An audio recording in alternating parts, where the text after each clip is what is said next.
শরীয়তে রাসূলুল্লাহ সাল্লাল্লাহু আলাইহি ওয়াসাল্লাম খেলার অনুমোদন দিয়েছেন কিনা, ইতিহাসে কিংবা হাদিসের ভিতরে যদি আমরা লক্ষ্য করি তাহলে দেখতে পারি রাসূলুল্লাহ সাল্লাল্লাহু আলাইহি ওয়াসাল্লাম খেলার অনুমোদন দিয়েছেন বা খেলতে উৎসাহিত করেছেন।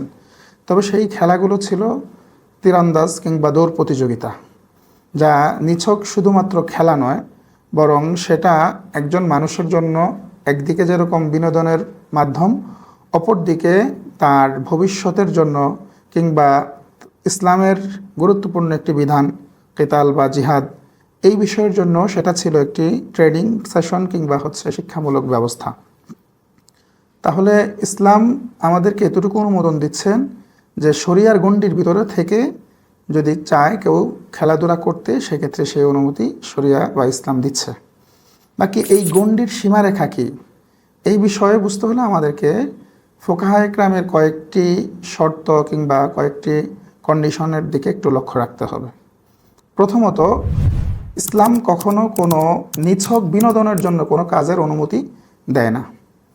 তাহলে খেলাধুলার ক্ষেত্রে তার মূল মাকসাদ থাকবে এটা যে সেখানে তার শারীরিক ব্যায়াম কিংবা শরীর চর্চা যেটাকে আমরা বলি, এটা থাকবে মূল মাকসাদ, যাতে করে সে ফিট থাকতে পারে।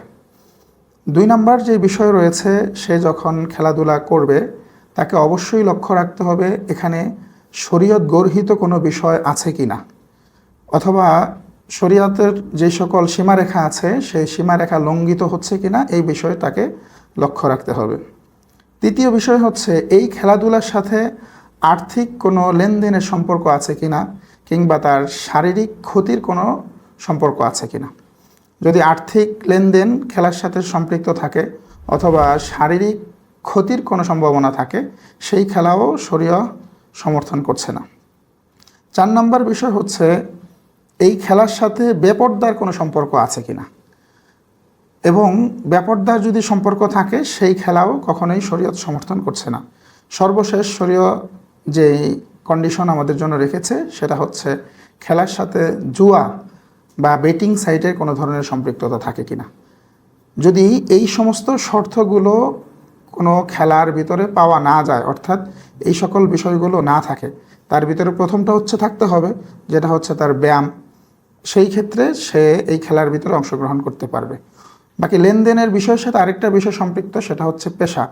কোনো ব্যক্তি যদি খেলাকে পেশা হিসাবে গ্রহণ করে তাহলেও সেই খেলা শরিয়ার দৃষ্টিকোণ থেকে গ্রহণযোগ্য নয়।